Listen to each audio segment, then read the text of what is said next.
O nosso trabalho no Senhor não é vão. Muito bom dia para você que está acompanhando a jornada. Eu quero dizer para você que exatamente é assim que funciona. O nosso trabalho em Deus não é vão. Hoje nós vamos ler o versículo de número 4 e você vai entender por que eu iniciei aqui a nossa jornada de hoje falando isso. Mas antes de lermos o versículo, já sabe, né? Deixa aqui o seu joinha, é muito importante.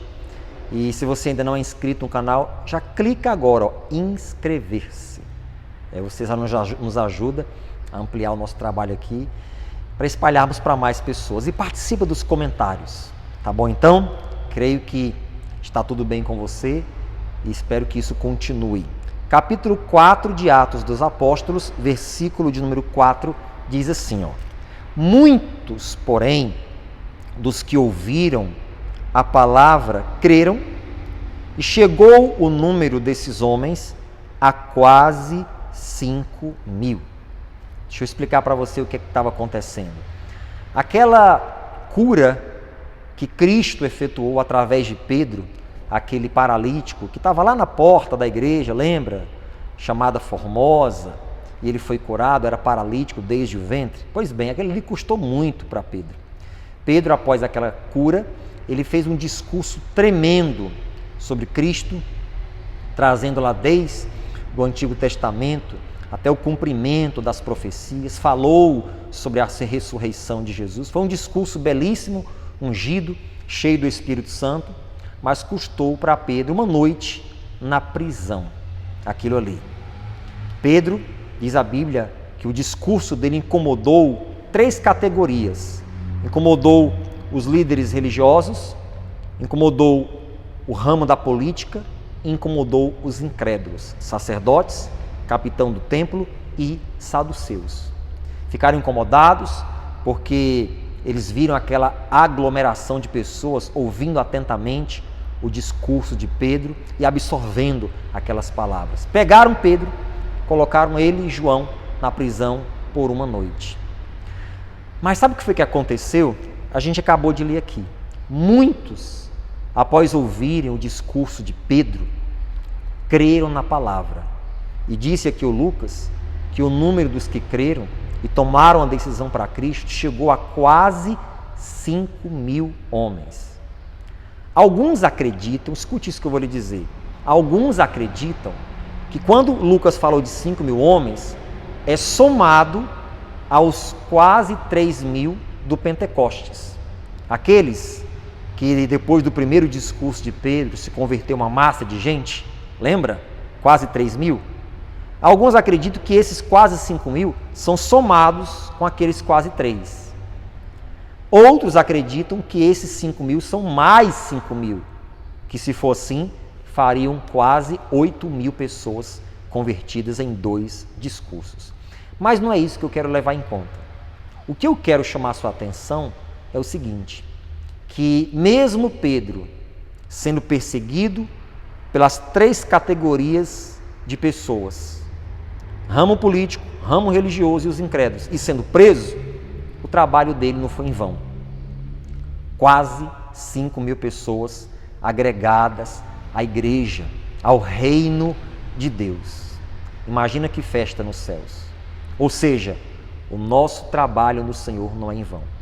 Às vezes você se cansa de orar porque não tem visto respostas, cansa de fazer a obra de Deus porque trabalha na seara do Senhor e não vê frutos, não vê resultados. Às vezes você para de buscar Deus como você estava buscando, não jejua mais, não tem mais madrugadas de oração com Deus, não passa mais horas na presença de Deus, perde a fé na palavra do Senhor. Por quê? Porque você está fazendo, está se esforçando e o que vem contra você são problemas, são batalhas. Pedro e João podiam pensar assim, espera aí, a gente está pregando, a gente está fazendo a obra de Deus e agora a gente está preso? Eles não sabiam quantas noites eles iam passar ali. Foi uma, mas podia ter sido mais. Foi o início de uma pressão que fizeram, a inauguração da perseguição. Pedro e João podiam ter pensado nisso. Eles nunca passaram por essa experiência de serem presos. Pedro era um homem da pesca, um homem do mar, não era um criminoso. E de repente, depois de estar fazendo a obra de Deus, pregando a palavra, agora ele passa pela experiência de uma prisão, coisa de criminoso, coisa de vândalo. Mas o trabalho deles não foi em vão. Lá estão aqueles 2 homens presos na cadeia, mas lá fora, quase 5.000 convertidos. Oh, glória a Deus! Isso é tremendo, porque o nosso trabalho no Senhor não é em vão. Eu quero que você entenda isso.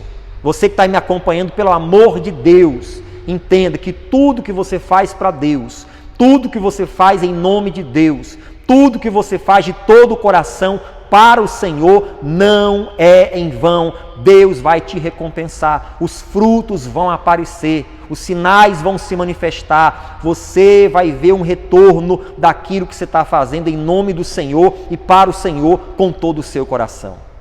Não era motivo nenhum para decepção Pedro e João estarem presos. Que lutas você tem passado, que agravos na vida você tem passado, mas você está firme em Deus?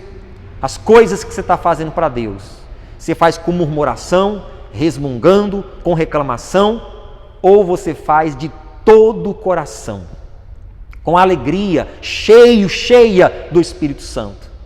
Se você faz assim, com alegria no coração, cheio do Espírito Santo, pode ter certeza, o teu trabalho no Senhor não é vão.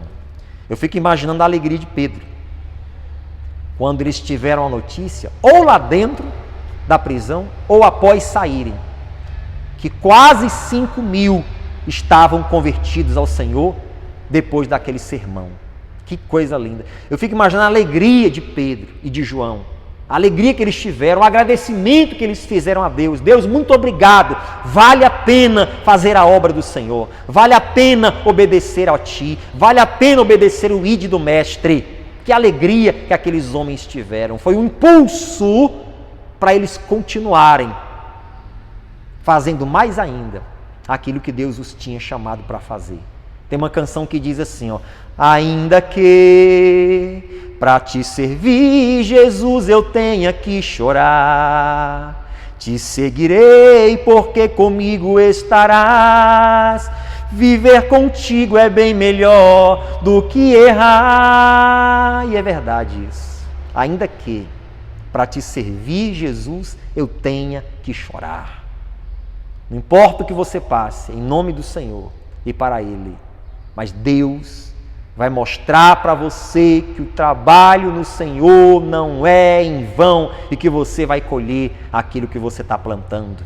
Continue, mulher de Deus. Continue, homem de Deus. Avante, exército de Deus. Avante, povo de Deus. A obra do Senhor não pode parar. A palavra de Deus não pode deixar de ser pregada. Nós temos que encher os céus de orações. Vamos continuar orando, continue clamando, continue enviando suas orações, seus louvores para os céus. Faça isso em nome de Jesus, porque o teu trabalho no Senhor não é em vão. Eu estou aqui como mensageiro de Deus para dizer para você: avante, avante, avante e avante em nome de Jesus. Que o Espírito Santo te fortaleça. Que o Espírito Santo te encha com graça, com glória, com unção, com poder. Que o Espírito Santo te revista para que você viva uma vida em ousadia, em coragem, sem medo, servindo a Deus com todo o seu coração. Deus te chamou para isso. Avante. De novo, Atos capítulo 4, versículo 4. Muitos, porém, dos que ouviram a palavra, creram, e chegou o número desses homens a quase 5.000. Os 2 foram presos, mas lá fora, quase 5.000 agregados à igreja, ao reino de Deus. Glória a Deus por isso. Deus está trabalhando em meio às prisões. Deus está trabalhando em meio às dores e agonias. Deus está trabalhando. Avante em nome de Jesus. Avante. Senhor Deus, eu só tenho a Te louvar. Eu só tenho a te agradecer, Pai, pela tua palavra. Eu só tenho a te agradecer porque eu sei, Todo-Poderoso, que o mesmo espírito de ousadia que estava sobre Pedro e João também está sobre nós, e que venha sobre essas pessoas. Sopra, Senhor. Sopra o teu Espírito Santo sobre cada pessoa que recebe essa ministração nessa manhã. Enche de ousadia homens e mulheres, meu Deus, para que eles avancem e avancem e avancem, porque o nosso trabalho no Senhor não é em vão. Ei, seja cheio, cheia do Espírito Santo, em nome de Jesus. Em nome de Jesus. Eu encerro por aqui. Peço a você que envia para 50 pessoas, para 100. Vamos, povo de Deus, avante! Vamos ser ousados. Envie isso aqui para 50, para 100 pessoas. Compartilha nas tuas redes. Compartilha no teu zap. Vamos abençoar muitas pessoas com a palavra de Deus. Tá bom então? Deixa o seu like, se inscreve no canal, comenta. Avante! Deus é contigo. Até amanhã, às 6 horas da manhã, na jornada Atos dos Apóstolos.